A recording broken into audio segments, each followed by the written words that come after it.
T2 equals to T1 plus ये T1 होगा, और ये टाइम पूरा कितना 2u/g के बराबर, ठीक है। तो T2 इक्वल्स टू किसके बराबर, T1 प्लस 2u/g, ठीक है भाई। अब बस हमें करना क्या है, तो यहां से देखो इस वाले वैल्यू में आपको उठा करके पुट कर देना इस इक्वेशन में।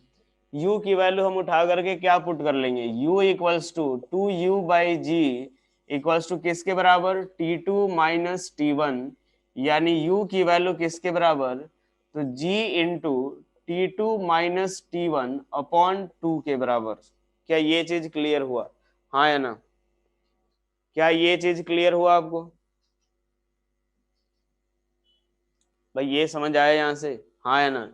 u की वैल्यू बस यहाँ से अपने पास इसमें उठा करके u की वैल्यू पुट करनी है, जो हमारा आंसर आएगा वही क्लियर होगा, हो जाएगा। अब ये कुछ नहीं, वैल्यू उठा करके u की वैल्यू इसमें उठा करके पुट करनी है, कोई बड़ा सवाल नहीं था।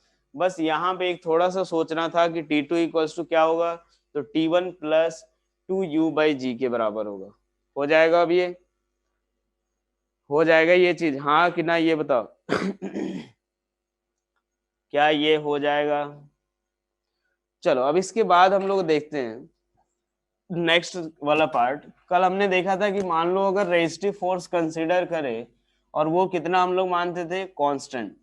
रेजिस्टिव फोर्स का जो मैग्नीट्यूड है वो हम लोग कांस्टेंट मान करके कर लिया था कि पार्टिकल का मोशन अंडर ग्रेविटी किस तरह का होगा।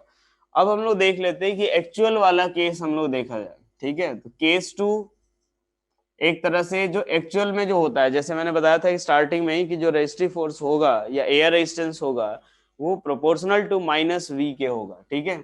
उस केस में मान लो एक पार्टिकल हमने लिया, उसको u इक्वल यहाँ से ड्रॉप कर दिया हमने, किसी h हाइट से ड्रॉप कर दिया हमने, ठीक है भाई।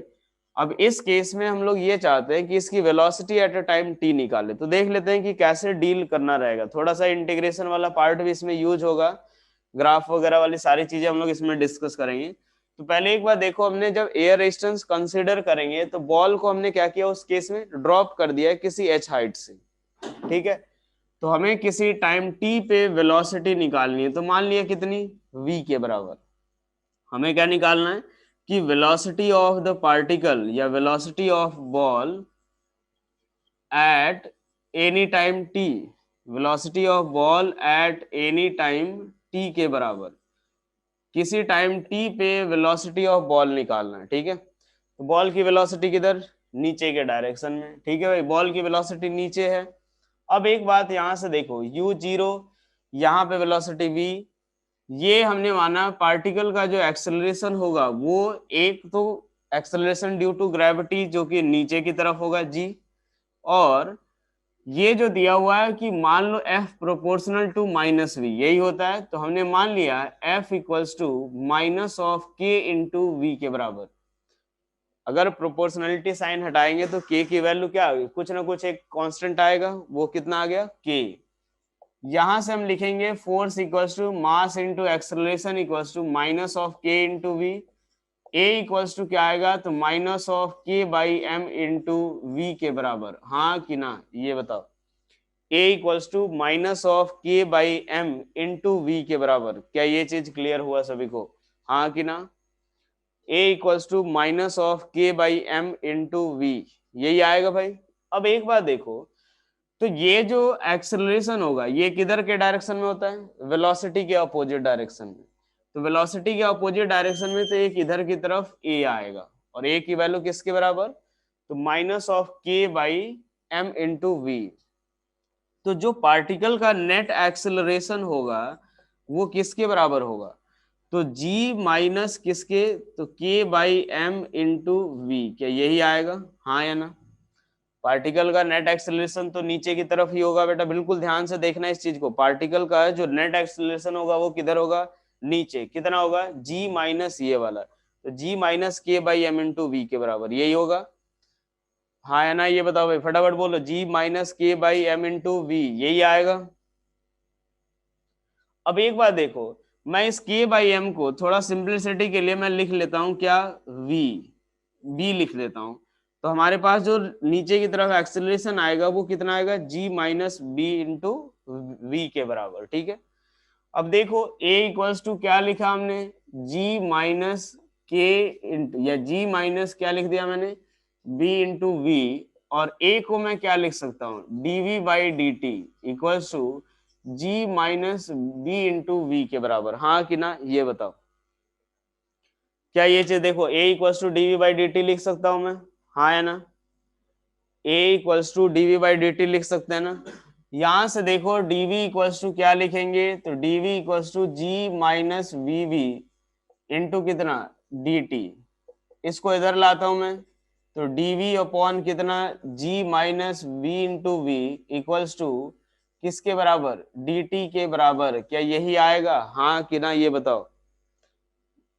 किसी भी टाइम t पे हमें वेलोसिटी निकाल रहे हैं, t इक्वल्स टू जीरो पे पार्टिकल की वेलोसिटी जीरो है, और t इक्वल्स टू टी पे पार्टिकल की वेलोसिटी v, यही आएगा, हाँ है ना।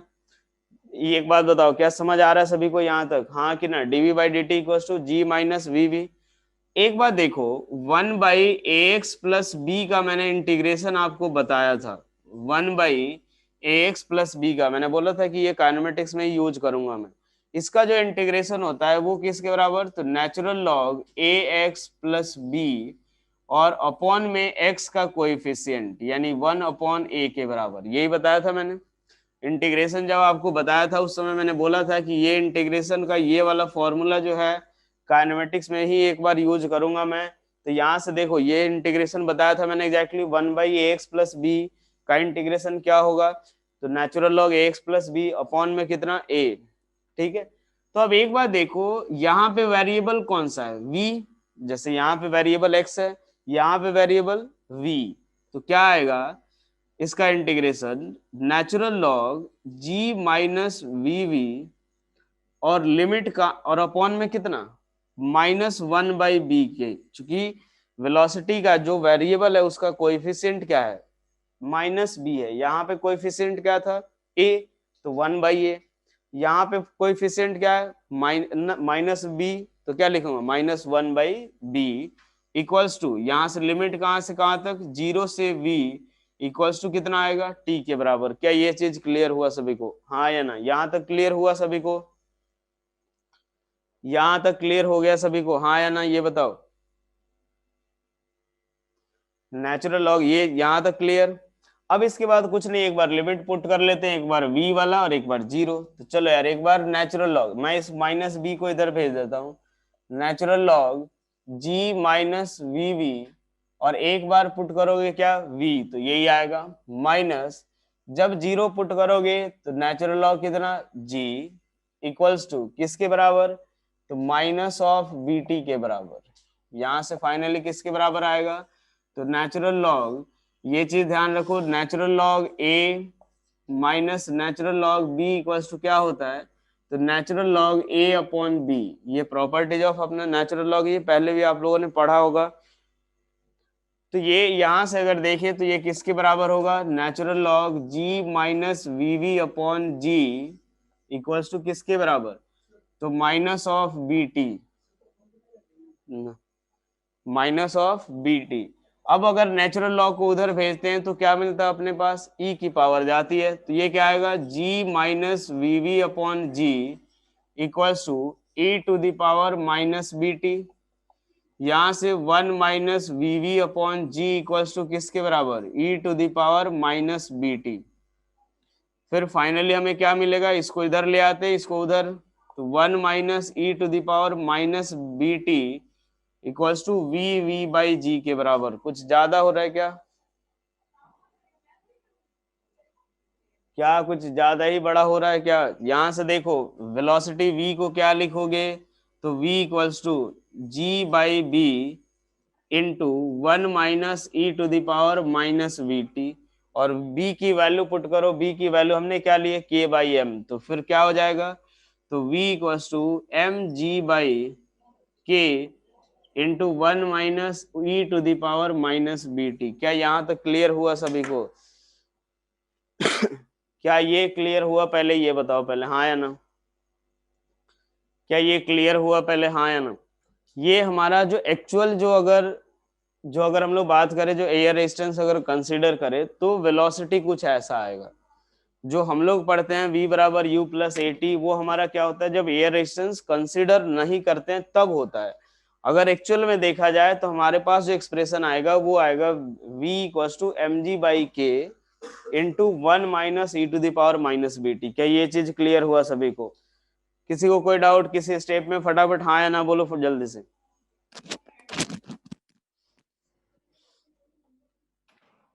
फटाफट बोलो, किसी को कोई डाउट इस वाले स्टेप? चलो अब एक बात देखो, ये क्या बताता है, जैसे मान लो इसका ग्राफ अगर ड्रॉ किया जाए ना, इसका ग्राफ कुछ इस तरीके से आता है। इसका जो ग्राफ आएगा ना, ये आता है कुछ इस तरीके का। ये मान लो हमने वेलोसिटी लिया और ये लिया टाइम। इसका ग्राफ कुछ ऐसा आता है, ये धीरे धीरे इन्फिनिटी, ये अपने पास ये ऐसे इनफाइनाइट टाइम पे जाकर के ये एक पर्टिकुलर वेलोसिटी अटेंड करता है। ठीक है, इसको हम लोग मान लेते हैं v नॉट। हमने v की वैल्यू क्या निकाली है? v equals to m g by k into 1 - e⁻⁻ के बराबर। ठीक है, अब एक बात सोचो, एक और जो देखो, e⁻⁻∞ जो होता है ना, वो किसके बराबर? 0। और e⁻∞ किसके बराबर? इन्फिनिटी के बराबर। ठीक है, तो अब एक बात देखो, ई टू दी पावर यहाँ पे टी की जगह पे आप इन्फिनिटी पुट करोगे तो ये 0। तो ये जो वी नॉट आएगा यानी velocity at T equals to infinity, at T equals to infinity अगर देखे तो वी नॉट इक्वल्स टू कितना आएगा? तो एम जी बाई के बराबर। क्या ये चीज क्लियर हुआ, हाँ कि ना? वही अपने पास ये वी नॉट होता है जिसको हम लोग क्या बोलते हैं? Terminal velocity. इसको क्या बोलते हैं? Terminal velocity. अब इसका यूज देखो, ये बारिश वगैरह में जो ड्रॉप वगैरह जो गिरता है उसमें थोड़ा सा एक कॉन्सेप्ट इस यहाँ से क्लियर होगा। क्या यहाँ तक क्लियर हुआ सभी को? v इक्वल्स टू किसके बराबर? t equals to infinite time पे जो वेलोसिटी होगी वही हमारा क्या होता है? Terminal velocity. जरा सुनना इस चीज को कि एक बात देखो, जैसे मान लो सपोज अगर हम केवल v बराबर u प्लस ए टी अगर लिखे, ठीक है, सोचो कि मान लो अगर वाटर ड्रॉपलेट्स जो रेन ड्रॉप जो गिरते हैं, अगर मैं उसके लिए v बराबर u प्लस ए टी देखें, या फिर ऐसे देख लो v स्क्वायर बराबर u स्क्वायर प्लस 2as अगर देखें, तो मान लो s बहुत ज्यादा, यार जो बादल से जो पानी गिरते हैं वो तो बहुत ज्यादा ऊंचाई से आते हैं। अगर बहुत ज्यादा हुआ ये वाली वैल्यू, तो क्या ये वाली वैल्यू भी बहुत ज्यादा, हाँ कि ना? अब ये वैल्यू ज्यादा तो सोचो, अगर मान लो अगर एक्चुअल में जो हम मतलब अपना जो पढ़ते हैं कि एक्सेलरेशन जी होगा, तो उस अगर वो केस एक्चुअल में हो जाए तो सोचो यार, जैसे मान लो बारिश का अगर पानी भी आएगा तो बहुत ज्यादा तेजी, बहुत ज्यादा बड़ी वेलोसिटी से आएगा, और इतनी ज्यादा बड़ी वेलोसिटी से कि हमारा सर भी फट सकता है। लेकिन एक्चुअल में ऐसा नहीं होता है, क्यों? क्योंकि उस पे जो रहता है एयर रेजिस्टिव फोर्स भी लगता है। उस पे क्या लगेगा? एयर रेजिस्टिव फोर्स भी लगता है, जिस कारण से एक तरह से हम बोल देते हैं कि काफी ज्यादा एक बड़े टाइम के बाद आता है। तो v इक्वल्स वी नॉट जो आएगा वो किसके बराबर? एम जी बाई के। और ये एयर रेजिस्टेंस के कारण, जैसे जब वो वाटर ड्रॉपलेट्स वहां से गिरना शुरू होता है तो पहले तो वेलोसिटी धीरे धीरे बढ़ता जाएगा, वेलोसिटी जैसे जैसे बढ़ता जाएगा, लेकिन एयर रेजिस्टेंस के कारण कुछ टाइम के बाद, अब ये देखो यहाँ पे भले टी इक्वल टू इन्फिनिटी पे हम बात कर रहे हैं, लेकिन है एक बहुत बड़ा लॉन्ग टाइम की ही बात होती है। टी इक्वल टू इन्फिनिटी का मतलब क्या होता है? बहुत बड़े टाइम के बाद। तो बड़े टाइम के बाद वेलोसिटी जो हो जा रही है वो कांस्टेंट हो जा रही है एम जी बाई के, और एम जी बाई के उतनी बहुत ज्यादा बड़ी वैल्यू नहीं होगी। इसीलिए जो वाटर ड्रॉपलेट्स या जो रेन ड्रॉप हमारे ऊपर फॉल होता है उसकी वेलोसिटी थोड़ी देर के बाद जब वो गिरना शुरू होगा, उसके बहुत टाइम के बाद क्या होता है? धीरे धीरे वेलोसिटी कांस्टेंट हो जाती है, और वो कितनी हो जाती है? एम जी बाई के। और ये वैल्यू उतनी ज्यादा बड़ी भी नहीं होती है जिससे कि हमारा सर फट जाए। इसीलिए बारिश के टाइम पे भी हम लोग आराम से चल पाते हैं। वो जो जिस वेलोसिटी से वाटर ड्रॉपलेट हमारे ऊपर स्ट्राइक करता है वो एक तरह से उसकी टर्मिनल वेलोसिटी रहती है, और वो एम जी बाई के बराबर होता है। और वाटर ड्रॉपलेट्स होता ही बहुत छोटा है, तो मास बहुत छोटा हो गया तो ये वैल्यू तो बहुत छोटी ही हो जाएगी। तो इसीलिए हमें कोई दिक्कत नहीं होती। लेकिन अगर एयर रेजिस्टेंस कंसिडर नहीं करे तो उस केस में वेलोसिटी जो होगी बहुत ज्यादा होगी, क्योंकि एस क्या होगा? बहुत ज्यादा, हाइट ऑफ जिस हाइट से वो वाटर ड्रॉपलेट्स आएगा वो बहुत ज्यादा होगा। उस केस में हमारा सर भी फट सकता है। तो ये चीज देखो, एटमोस्फेयर के कारण ही जो एयर रेजिस्टिव फोर्स लगता है, उस कारण से ही हम बारिश में जो वाटर ड्रॉपलेट्स आते हैं, रेन ड्रॉप्स जो आता है, वो थोड़ा एक पर्टिकुलर कांस्टेंट वेलोसिटी है जिसकी वैल्यू बहुत ज्यादा नहीं होती है, उसी वेलोसिटी से आता है, जिसकी वैल्यू किसके बराबर, mg/k के बराबर। क्लियर हुआ ये चीज, हाँ या ना ये बताओ। वेलोसिटी किसके बराबर, mg/k। क्या ये चीज क्लियर हुआ, हाँ या ना। चलो अब नेक्स्ट अब हम लोग देखते हैं इसके बाद मोशन विथ वेरिएबल एक्सेलरेशन। अभी तक हम लोग जो भी केस पढ़े, चाहे अपने पास नॉर्मल जो वन डायमेंशनल मोशन पहले अभी तो वही खैर पढ़ ही रहे हैं, लेकिन इससे पहले जो एक्सेलरेशन देखा था उसमें क्या हो रहा था कि एक्सेलरेशन की कोई भी वैल्यू पॉसिबल होती थी। इस वाले केस में क्या हो रहा था, मोशन अंडर ग्रेविटी में एक्सेलरेशन की एक पर्टिकुलर फिक्स्ड वैल्यू थी, ठीक है। अब एक बात देखो कि अब मान लो हमारा एक्सेलरेशन जो होगा वो क्या होगा, वेरिएबल होगा। एक बात ध्यान रखिए, एक और केस आता है अपना जो नीट नीट वाली जो बुकलेट है ना, उसमें आपका जो एयर रेस्टिव फोर्स एक सवाल है उसमें उसमें एयर रेस्टिव फोर्स जो दे रखा है वो बोला है मास के प्रोपोर्शनल हो, ठीक है। तो एक बार वो भी क्वेश्चन कर लेना, उससे थोड़ा एक थर्ड केस भी मान सकते हैं उसको, ठीक है। अलग अलग क्वांटिटी पे डिपेंडेंसी दे करके, दो तो मैंने करा ही दिए, एक्सेलरेशन कांस्टेंट ले लिया, ठीक है। एक वो भी आप एक बार नीट वाले बुकलेट है उसमें एक सवाल है वो कर लेना आप लोग, ठीक है। चलो अब यहां से देखते हैं, नेक्स्ट हम लोग देखने जा रहे हैं motion with variable acceleration. Motion with variable acceleration, motion with variable acceleration. अब यहाँ पे क्या क्या केस आएगा वो चीज देखते जाओ तो, कि पार्टिकल का जो एक्सेलरेशन होगा वो क्या होगा, वेरिएबल होगा। पार्टिकल का एक्सेलरेशन क्या होगा, वो वेरी करेगा। हो सकता है कभी हमारे पास टाइम के साथ दिया हो वेरिएबल, या कभी डिस्टेंस के साथ या डिस्प्लेसमेंट के साथ, कुछ ऐसे दे सकते हैं, ठीक है। मतलब अब through out the motion acceleration constant नहीं रहेगा। जैसे इससे पहले जब स्टार्टिंग में देखा था हमने, तो बोला था कि यार पार्टिकल इधर जा रहा है, इधर की तरफ एक्सेलरेशन 3 मीटर/सेकेंड स्क्वायर है। तो पार्टिकल का जो एक्सेलरेशन होता था वो through out the motion constant रहता था इसी डायरेक्शन में। ज्यादा हुआ तो अपोजिट डायरेक्शन में हो जाता था, हम लोग बोलते थे 4 मीटर/सेकेंड स्क्वायर है अपोजिट डायरेक्शन में, लेकिन ये भी through out the motion body के क्या रहता था, कांस्टेंट रहता था। उसके बाद हमने देखा मोशन अंडर ग्रेविटी, जिसमें एक्सेलरेशन की वैल्यू ही फिक्स कर दी हमने कि 10 ही रहेगा, लेकिन अब जो रहेगा वो वेरिएबल रहेगा। कभी हो सकता है टाइम के साथ, कभी एक्स के साथ, कुछ भी दे सकते हैं हम लोग। पूरे टोटल 6 केस हो सकते हैं, एक एक केस देखेंगे हम लोग अलग अलग। तो मैं बोल रहा हूँ कि अब जो पार्टिकल का एक्सेलरेशन होगा वो कैसा होगा, वेरिएबल। मतलब पार्टिकल का acceleration through out the motion हम कांस्टेंट नहीं ले सकते हैं। तो पहले देखते हैं कि इसको डील कैसे करना है। तो मान लो एक केस हम लोग कंसिडर कर रहे हैं, जब t=0, हमें पता है t=0 वो टाइम होता है जब पार्टिकल का मोशन हम ऑब्जर्व करना शुरू करते हैं, ठीक है भाई। t=0 पे पार्टिकल की इनिशियल वेलोसिटी कितनी है, u, और t=Δt टाइम पे पार्टिकल की वेलोसिटी कितनी हो गई, v हो गई, ठीक है। कितनी वेलोसिटी हो गई, v के बराबर। अब एक बात सोचो, इनिशियली कितनी वेलोसिटी u, थोड़े टाइम के बाद Δt टाइम के बाद कितनी, v के बराबर। तो क्या इस पार्ट के लिए जो है ना हमारा एक्सेलरेशन वो कांस्टेंट नहीं है, एक्सेलरेशन हमारा कांस्टेंट नहीं है। तो अब एक बात हम लोग कैसे डील करते हैं वो चीज पहले अप्रोच हम लोग सीख लेते हैं, ठीक है। तो हम लोग क्या करेंगे कि मान लो किसी टी टाइम पे वेलोसिटी, यहाँ पे मान लो v0 मान लेते हैं, ठीक है भाई, कि Δt टाइम के बाद वेलोसिटी कितनी, v0। तो मान लो किसी टी टाइम पे उसकी वेलोसिटी कितनी हो गई, v के बराबर।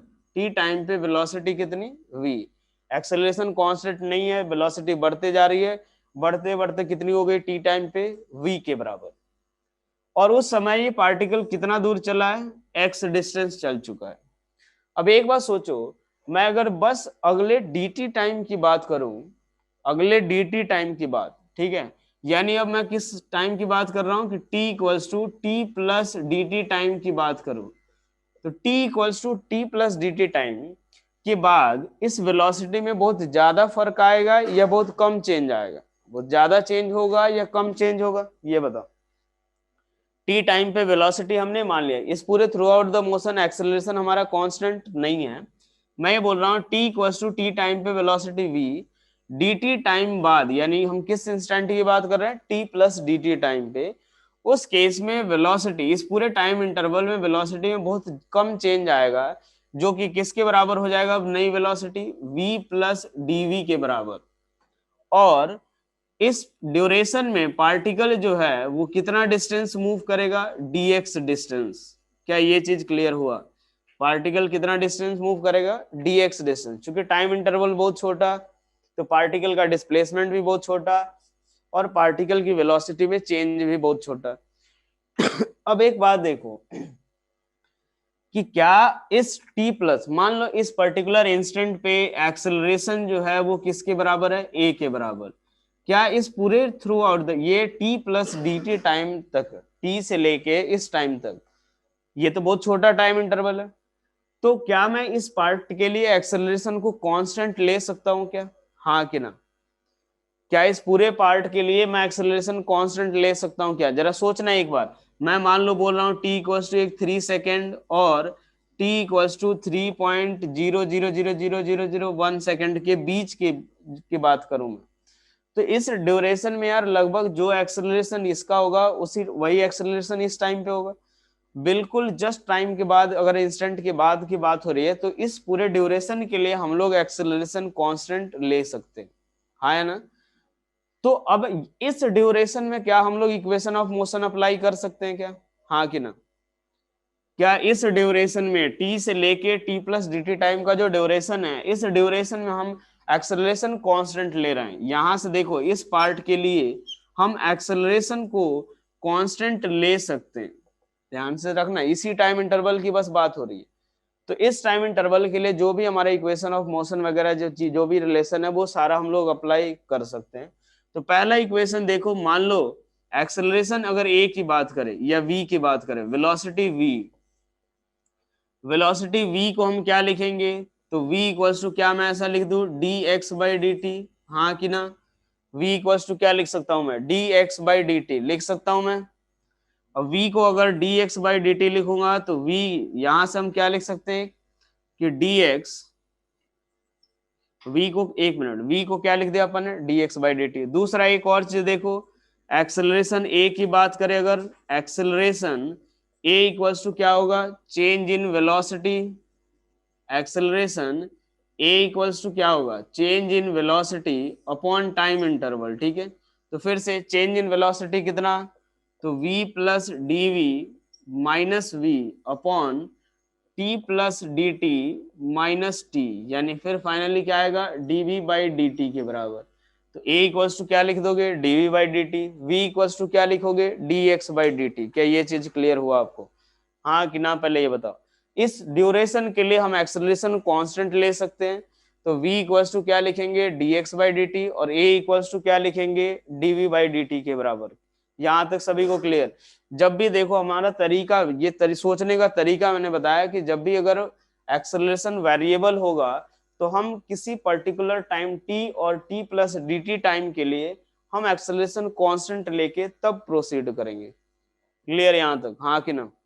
अब एक बात देखो, हमारे पास रिलेशन कौन कौन से हो सकते हैं, टोटल 6 रिलेशन यहाँ पे काइनेमेटिक्स में पॉसिबल है, ठीक है?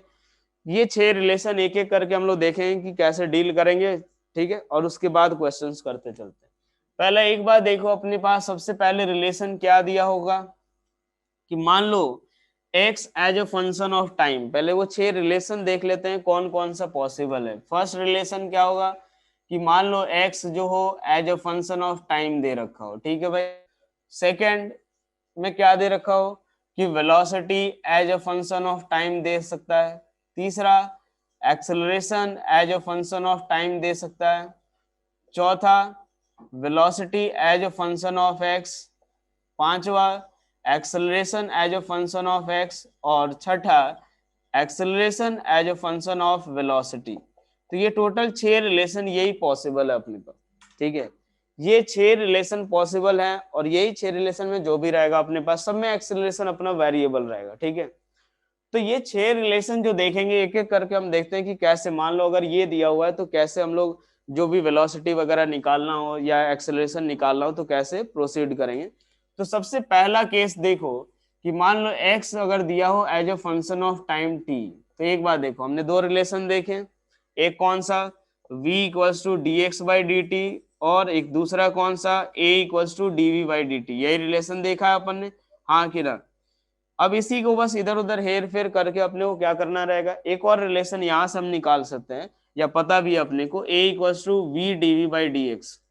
क्या ये चीज देखो, ये चीज भी मैंने पहले ही बता रखी है, हाँ कि ना, ये बताओ। D x d we by D t को भी ऐसा लिख सकते हैं, v d we by d x, v equals to d x by D t भी लिख सकते हैं, और a equals to v d we by d x भी लिख सकते हैं, या d we by D T. तो ये तीन रिलेशन, इसी तीनों का यूज करके हमें जो भी दे रखा हो उसके हिसाब से निकालना होगा। क्लियर हुआ ये चीज। अब एक बात देखो, मान लो x as a function of time पता है अपने को, x as a function of time पता है, v निकालना है, क्या करोगे, डिफरेंशिएट। अगर इस केस में हमें v निकालना होगा, क्या कर देंगे सीधे, dx by D T. a निकालना होगा कौन सा relation, dv by D T, हाँ कि ना, ये बताओ भाई। v निकालना होगा dx by D T, differentiate करो, v निकलेगा, उसको डिफरेंशिएट करो, a निकलेगा। पहला जो रिलेशन पॉसिबल है वो क्या दे सकता है कि x as a function of time दे सकता है, और x as a function of time जब दिया हो तो वहां पे वेलोसिटी के लिए क्या करोगे, dx बाई डी टी, और एक्सेलरेशन a के लिए dv बाई डी टी। क्या ये चीज क्लियर हुआ सभी को, हाँ या ना। x यहां तक क्लियर, फटाफट बोलो। चलो तो पहला सवाल अगर हम लोग देखें कि मान लो अपने पास ये दे रखा है कि एक पार्टिकल स्ट्रेट लाइन पाथ पे जा रहा है, ठीक है, x की वैल्यू दे रखी है 3t² प्लस 4 के बराबर, x इक्वल टू क्या दे रखा है, 3t² प्लस 4, यही दे रखा है।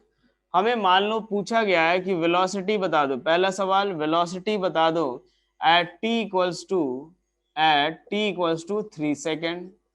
दूसरा सवाल पूछा गया एक्सेलरेशन बता दो at t equals to 1 second, at t equals to 1 second. पहले सवाल v बता दो at t equals to 3 second, और दूसरा एक्सेलरेशन बता दो at t equals to 3 second. चलो यार क्या करेंगे इस वाले पार्ट में, तो हमें पता है x और t का रिलेशन दिया हुआ है, x और t का रिलेशन दिया हुआ है, वेलोसिटी v को हम लोग क्या लिख सकते हैं, वेलोसिटी v इक्वल्स टू क्या आएगा, dx बाई डी टी, कुछ नहीं डिफरेंशिएट करो, dx by D T equals to क्या आएगा, 60। अब डिफरेंशिएशन यहाँ पे तो आता होगा बेटा, काम आएगा इस वाले पार्ट में। v इक्वल्स टू क्या लिख दिया अपन ने, 60। यहाँ से इसको डिफरेंशिएट करोगे 64 का डिफरेंशिएशन 0। तो अगर मान लो हमें वेलोसिटी बतानी है t इक्वल्स टू 3 सेकेंड, क्या पुट करोगे, 6 इंटू 3 कितना आएगा, 18 मीटर पर सेकेंड। फिर अगर उनने पूछा एक्सेलरेशन, दूसरे पार्ट में क्या पूछा, a इक्वल्स टू क्या लिखेंगे, dv बाई डी टी। तो a equals to dv by D t लिखना हो तो क्या लिखेंगे, dv बाई डी टी। तो इसको डिफरेंशिएट करो, कितना आएगा, a इक्वल्स टू 6, यानी a इक्वल्स टू 6 आ गया, यानी ये कांस्टेंट है। कैसा है, कांस्टेंट एक्सेलरेशन है। तो चाहे वो t इक्वल्स टू 1 सेकेंड पे पूछा गया हो, 3 सेकेंड पे या 4 सेकेंड पे, हमेशा एक्सेलरेशन क्या होगा, कांस्टेंट। क्या ये चीज क्लियर हुआ आपको, हाँ कि ना। चलो अगला सवाल यहाँ पे लिखो, अब आप लोग सॉल्व करना। मान लो एक पार्टिकल स्ट्रेट लाइन पाथ पे मूव कर रहा है, ठीक है, पार्टिकल का जो डिस्प्लेसमेंट है x इक्वल्स टू दे रखा है 4t³ प्लस 3t² माइनस 2 के बराबर। हमें ये बताना है पार्टिकल की velocity at t equals to 1 second, पहला पार्ट, और दूसरा एक्सेलरेशन की वैल्यू क्या होगी एट t इक्वल्स टू, ये भी चलो 1 सेकेंड पे ही बता दो, वेलोसिटी बता दो और acceleration at t equals to 1 second. देखो एक एक करके सारे रिलेशन हम लोग देखेंगे, उन सबको डील करेंगे, ठीक है। यहाँ से देखो v निकालना है, पहला पार्ट देखो, v इक्वल्स टू क्या करेंगे, v equals to dx by D T, dx by D T अगर करना अपने पास तो क्या करेंगे, 4t³ प्लस उसको डिफरेंशिएट करो, इसका डिफरेंशिएशन किसके बराबर, बिना डिफरेंशिएशन इंटीग्रेशन के ये पार्ट नहीं कर पाओगे, इसीलिए रिवाइज कर लेना आज ही जा करके। कितना हो जाएगा, 12t² प्लस 6t, यहाँ से v की value at t equals to 1 second कितना आएगा, तो बस 1 पुट करो, कितना आ जाएगा 1, और ये 1 कितना आ जाएगा 18 मीटर पर सेकेंड। इसके बाद अगर बात करें एक्सेलरेशन, तो a इक्वल्स टू क्या आएगा, तो a equals to dv by D T. तो dv बाई डी टी अगर पुट करें किसके बराबर, तो इसको डिफरेंशिएट करो, कितना आएगा 24t प्लस 6 के बराबर, यानी acceleration at t equals to 1 second कितना होगा तो 24 + 6 30 मीटर पर सेकेंड स्क्वायर। बेटा आप लोग रिप्लाई करो थोड़ा, ठीक है? ये बस समृद्धि का आंसर आया है, बाकी लोगों का नहीं आया है, तो बाकी लोग भी रिप्लाई करो फटाफट। जो भी सवाल आया, जो भी आंसर आया, आप रिप्लाई करो एक बार। एक्टिव रहोगे तभी हो पाएगा, नहीं तो नहीं हो पाएगा। चलो यहाँ अब इस तरह का सवाल हो जाएगा, अब इस तरह का तो हो जाएगा बेटा, हाँ है ना? अब यार मान लो कुछ भी दे सकते हैं, x इक्वल टू, मान लो जो भी अपने पास डिफरेंशिएट ही तो करना है, x इक्वल टू जो भी दे दे सब हो जाएगा, हो जाएगा इस तरीके का। चलो नेक्स्ट अब हम लोग देख रहे हैं इसके बाद, अगर मान लो velocity as a function of time दिया हो, कौन सा? Velocity as a function of time दे रखा हो। तो देखो यार, velocity as a function of time अगर दिया हो, सेकेंड पार्ट कि v as a function of time दे रखा हो, तो यार देखो पहली चीज तो निकालना हो, अगर एक्सेलरेशन निकालना हो तो कौन सा रिलेशन यूज करेंगे? क्या a इक्वल्स टू dv/dt, हाँ है ना? अगर v दे रखा हो velocity as a function of time और a निकालना हो, a इक्वल्स टू कौन सा? dv/dt। तो a इक्वल्स टू क्या कर लेंगे? dv/dt यूज कर लो। अब एक बात देखो, ये तो डिफरेंशिएट करके निकल जाएगा। अगर मान लो v as a function of time दिया है और हमें डिस्प्लेसमेंट निकालना है, तो क्या करेंगे? तो v equals to F as a function of time. अब जरा सोचो कि v और x के बीच में कौन सा रिलेशन पता है आपको? v और x के बीच आपको कौन सा रिलेशन पता है? वेलोसिटी और डिस्प्लेसमेंट के बीच क्या रिलेशन पता है? कि v इक्वल्स टू dx/dt, यही रिलेशन पता है। तो बस यहाँ पे लिखो, तो v इक्वल्स टू क्या लिखोगे? dx/dt equals to f as a function of time. ध्यान रखो कि जो भी दिया हुआ है उसमें आपको यही सोच रहा है कि निकालना जो है वो, और जो दिया हुआ है उसके बीच क्या रिलेशन पता है। जैसे मान लो हमें यहाँ पे v as a function of time दिया हुआ था और हमें acceleration as a function of time निकालना था, हमने क्या सोचा कि यार a इक्वल्स टू dv/dt, हमें रिलेशन यही पता है जो कि a और v को रिलेट कर रहा है, तो बस वो यूज कर लिया। v पता है तो बस डायरेक्ट डिफरेंशिएट करो। अगर मान लो v as a function of time दिया हुआ है और हमें बोला गया है कि डिस्प्लेसमेंट निकालो, यानी x as a function of time निकालना है, तो हम क्या करेंगे कि v और x के बीच का रिलेशन कौन सा पता है? v इक्वल्स टू dx/dt, तो उठा के पुट कर दो। अब उसके बाद क्या करना होगा? तो इंटीग्रेट करना पड़ेगा आपको कि एफ टी डी टी जो भी फंक्शन दिया हो आप उसको इंटीग्रेट करो। जो भी लिमिट्स पता हो, इनिशियल वैल्यू जब टी की एक वैल्यू पे पता हो वो वैल्यू लिखो, टी की दूसरी वैल्यू के डिस्प्लेसमेंट तो वो वहां पे लिखना है। जैसे मान लो अपने पास एक सवाल ये दे रखा है सपोज ये दे रखा है कि पार्टिकल की जो वेलोसिटी है वो किसके बराबर दे रखा है?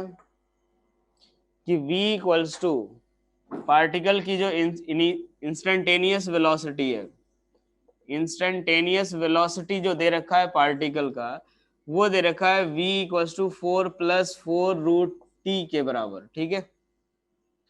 अब हमें निकालना है, यहां से दे रखा है। अच्छा पहले एक बात बताओ, पहला सवाल इसमें इनिशियल वेलोसिटी क्या होगा पार्टिकल का? पार्टिकल की इनिशियल वेलोसिटी, देखो बेटा आप लोग रिप्लाई नहीं करोगे कोई मतलब नहीं है, फिर आप लोग यही सोचते रहोगे समझ आ रहा है, लेकिन बीच में कहीं कहीं ऐसा पॉइंट होगा जो समझ नहीं आएगा। तो एक्टिव रहो, जो भी आए आपके दिमाग में वो बताओ कि हाँ यार क्या वैल्यू आ रही है। तो पार्टिकल की बताओ इनिशियल वेलोसिटी क्या होगी यहाँ पे? इनिशियल वेलोसिटी का मतलब, अब एक बार देखो जरा ये सोचो पहले कि इनिशियल वेलोसिटी का मतलब क्या होता है। कि इनिशियल वेलोसिटी का मतलब क्या होता है कि velocity at T equals to zero, velocity at T equals to zero. अब t equals to zero put कर दे, यहाँ पे वी टी डायरेक्ट इक्वेशन ने दिया हुआ है, तो हम क्या करेंगे इसमें जीरो पुट करो, वी की वैल्यू किसके बराबर? इनिशियल वेलोसिटी मान लो हमने यू से डिनोट किया, किसके बराबर? 4 मीटर पर सेकेंड के, ठीक है भाई। चलो दूसरा सवाल इसमें मैं पूछ रहा हूं कि मान लो एक्सेलरेशन हमें निकालना है at T equals to 1 second. Acceleration की वैल्यू निकालो at T equals to 1 second. जो भी आ रहा है आप फटाफट बोलो, acceleration at T equals to 1 second. एक बार देखो एक्सेलरेशन ए इक्वल्स टू हम क्या लिख सकते हैं? dv/dt। अब dv/dt लिखना है तो यहां से देखो हमें a और b के बीच ये रिलेशन पता है, ठीक है? और एक ये, तो ये वाला तब यूज करेंगे जब v और x के बीच रिलेशन पता हो। ये कब यूज करेंगे जब v और t के बीच। यहाँ में v और t के बीच पता है तो चलो डिफरेंशिएट कर लेते हैं। तो a इक्वल्स टू 4 का डिफरेंशिएशन 0 और ये रहा तो 4 d ऑफ t की पावर 1/2/dt यही आएगा। ये किसके बराबर 4, ये किसके बराबर x to the power n है तो उसका फॉर्मूला क्या आएगा 1/2 t की पावर 1/2 - 1 कितना आ जाएगा 4/2 टी की पावर -1/2 के बराबर। तो टी इक्वल्स टू 1 पुट करोगे किसके बराबर आएगा तो 2 मीटर पर सेकेंड स्क्वायर। क्या ये क्लियर हुआ सभी को? हाँ या ना? Acceleration at T equals to 1 कितना आएगा 2 मीटर पर सेकेंड स्क्वायर। क्लियर हुआ ये चीज सभी को? हाँ कि ना? चलो अब इसमें सी पार्ट बताओ कि हमें पार्टिकल का डिस्प्लेसमेंट बताना है at T equals to X की वैल्यू क्या होगी at T equals to 2 second if at T equals to 0 X equals to 0 है। पार्टिकल का डिस्प्लेसमेंट बताना है अगर X equal at T equals to 2 second, ठीक है। अगर टी इक्वल्स टू 0 पे पार्टिकल जो है वो एक्स इक्वल्स टू 0 पे है। थोड़ा इसका कॉम्प्लेक्स आंसर आएगा लेकिन ध्यान रखना कोई दिक्कत नहीं, आप बस यस और नो लिख देना। x की वैल्यू क्या होगी अगर 2 सेकेंड पे, अगर t इक्वल्स टू 0 पे x कितना है 0 है। t इक्वल्स टू 0 पे x की वैल्यू 0 है तो हमें t इक्वल्स टू 2 सेकेंड पे डिस्प्लेसमेंट बताना है। इस वाले में क्या करोगे डिफरेंशिएट या इंटीग्रेट करोगे? हाँ इंटीग्रेशन करना है बस फटाफट करो यार, क्योंकि हमें v की वैल्यू v पता है तो v इक्वल्स टू क्या लिखेंगे dx/dt। चलो यार करके देखते हैं क्या आ रहा है रिलेशन। यहां से अगर देखें यार हमें पता है कि v की वैल्यू दे रखी है v और t का फंक्शन हमें x निकालना है। तो v इक्वल्स टू क्या दे रखा है 4 + 4√t के बराबर, ठीक है। v को हम क्या लिख सकते हैं dx/dt, यही रिलेशन पता है। तो dx/dt इक्वल्स टू क्या लिखेंगे 4 + 4√t, इसको क्या लिख सकते हैं t की पावर 1/2।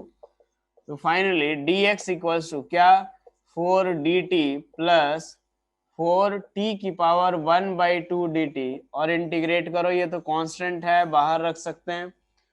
t इक्वल्स टू 0 पे पार्टिकल का पोजीशन दिया हुआ है जब आपको ये जो आता था x इक्वल्स टू 0। अब एक बार देखो याद करो मैंने जो बताया था इंटीग्रेशन में एक कांस्टेंट c जो लगाते थे, मैंने बताया था हर एक पार्ट पे कि इंटीग्रेशन में c एक लगाते थे, वो हमारा ये इनिशियल वाले पॉइंट्स पे ही डिपेंड करेगा। ये जो इनिशियल वैल्यू जो आएगी ना उसी पॉइंट पे वो डिपेंड करेगा कि c की वैल्यू क्या है, ठीक है। अब यहां से देखो t इक्वल्स टू हमें 2 सेकेंड पे निकालना है। t इक्वल्स टू 2 सेकेंड में मान लो डिस्प्लेसमेंट कितना x। यहां से अगर बात करें हम लोग तो x इक्वल्स टू क्या लिखोगे, इसको सॉल्व करोगे x इक्वल्स टू 4 इंटू इसका इंटीग्रेशन t, लिमिट कहां से कहां तक 0 से 2 प्लस 4 और इसका integration x to the power n वाले फॉर्मूले से करें तो x to the power n वाले का फॉर्मूला क्या होता है x to the power n + 1/n+1। ये सब बता चुका हूं मैं, प्रैक्टिस कर चुके इन सब पे। तो कितना आएगा तो t की पावर 1/2 + 1 कितना आएगा 3/2 अपॉन कितना 3/2 के बराबर।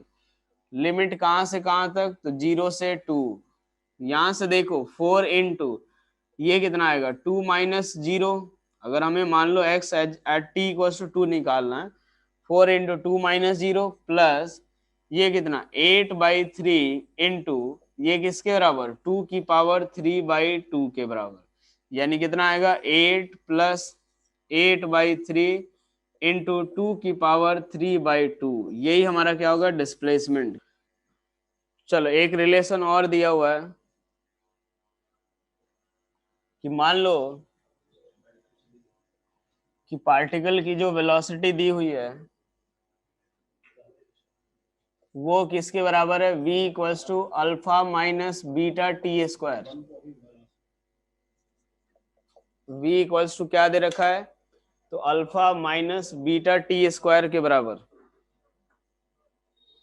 हमें पार्टिकल का पहला सवाल acceleration as a function of time निकालो, acceleration as a function of time, और दूसरा पार्ट क्या है, position as a function of time निकालना है, position as a function of time. Second part में क्या निकालना अपने को, position as a function of time. ये दिया हुआ है कि if at t equals to 0 particle जो है x इक्वल्स टू 0 पे, यहाँ पे जो इंटीग्रेशन का जो वो कांस्टेंट c आता था, मैं उसकी थोड़ी आपको पूरी प्रॉपर फील करा दूंगा कि हाँ यार वो c का मतलब क्या होता था। यहाँ ढंग से फील हो जाएगा कि वो जो इंटीग्रेशन कांस्टेंट जो c लिखते थे उसका मतलब क्या होता था। चलो देख लेते हैं। यहाँ पे अपने पास पहले पार्ट में अगर देखें तो हमें v और t का रिलेशन दिया हुआ है। एक्सेलरेशन a के लिए क्या करेंगे, a equals to D we by D T. यहाँ से देखो D we by D T अगर करना है तो यार ये अल्फा जो कांस्टेंट है इसका तो इंटीग्रेशन सॉरी डिफरेंशिएशन कितना होगा 0, और माइनस ये टी स्क्वायर का 2t, तो माइनस 2 बीटा इंटू टी के बराबर।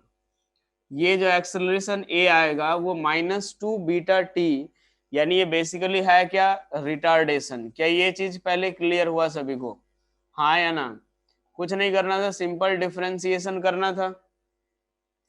सेकेंड पार्ट में अगर देखें तो हमें displacement as a function of time चाहिए। तो देखो यार v इक्वल्स टू क्या दे रखा है, alpha minus beta T square. v को क्या लिखेंगे, dx by D T equals to alpha minus beta T square. यहां से अगर dt इधर की तरफ भेजे तो फाइनली क्या आएगा, dx equals to alpha D T minus beta T square D T के बराबर, यही आएगा, हाँ या ना? ये बताओ, यही लिखेंगे ना। अब हमें एक ये जो कंडीशन दिया हुआ है ना उसके हिसाब से क्या आएगा, t इक्वल्स टू 0 पे x 0, t equals to t पे हमें x मान लिया कितना, x के बराबर। तो ये फाइनली कितना आएगा, x इक्वल्स टू dt का इंटीग्रेशन t, तो कितना आएगा alpha t minus T square का इंटीग्रेशन टी क्यूब बाई 3, तो क्या आएगा बीटा टी क्यूब बाई 3। यहां आप लिमिट पुट करोगे 0 से t, और यहां भी लिमिट पुट करोगे 0 से t। तो अब एक बात देखो क्या आएगा, तो x इक्वल्स टू किसके बराबर, तो अल्फा, एक बार t पुट करोगे और एक बार 0, तो अल्फा t ही आएगा, minus beta by 3 into T cube, एक बार 0 पुट करोगे तो यही आएगा। क्या ये चीज क्लियर हुआ आपको, हाँ या ना? पहले ये बताओ। अब ये थोड़ा जो कांस्टेंट की जो बात करते थे ना वो थोड़ा फील करते हैं यहाँ पे। एक बात देखो, ये इस फंक्शन को, ये अगर मान लो मैंने इंटीग्रेट किया, इस वाले फंक्शन को इंटीग्रेट किया, तो क्या हो रहा है, अगर इस वाले फंक्शन को मैं इंटीग्रेट कर, ये आ रहा है, यानी इसका डिफरेंशिएशन ये आना चाहिए, हाँ कि ना? ये वाला उस फंक्शन का डिफरेंशिएशन ये आएगा, हाँ कि ना? उसको अगर इसको इंटीग्रेट करने पे वो आ रहा है तो उसका डिफरेंशिएशन ये होगा, हाँ या ना? पहले ये बताओ। मैंने बताया था ना कि इंटीग्रेशन क्या होता है, डिफरेंशिएशन का रिवर्स प्रोसेस। आपने इसको इंटीग्रेट करके वो लिया, उसको डिफरेंशिएट करके ये मिलेगा, ठीक है? अब एक बात देखो, मैंने प्लस सी, इसमें कुछ प्लस सी वाला टर्म कुछ नहीं आ रहा है, यानी इसमें सी की जगह पे 0 है, इसमें सी की जगह पे 0 है।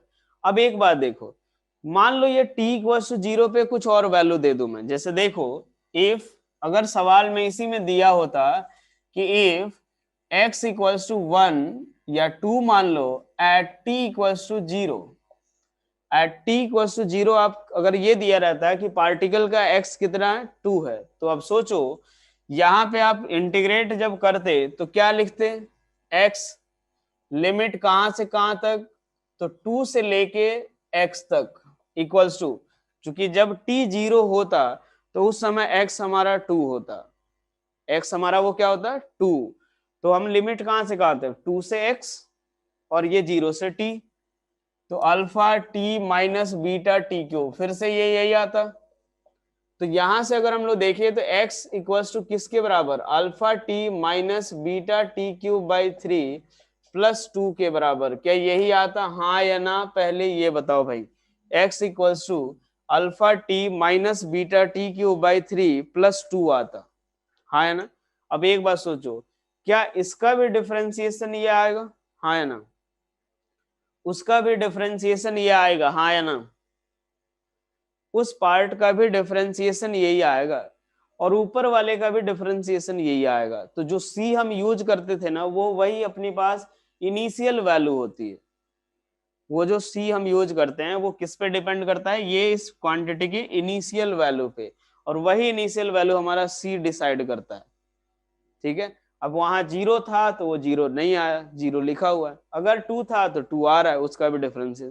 तो इसीलिए हम लोग इन जनरल वो प्लस सी लिखते थे ना, तो यहाँ पे प्लस सी की वैल्यू कैसे निकलेगी, तो आप इनिशियल जो लोअर लिमिट पुट करोगे या इनिशियल वैल्यू जो पुट करोगे उस पर डिपेंड करेगा। क्या अब क्लियर हो गया, हाँ कि ना, क्या अब क्लियर हो गया सभी को वो सी के बारे में। तो यही तक आज रहने देते हैं, ठीक है। अब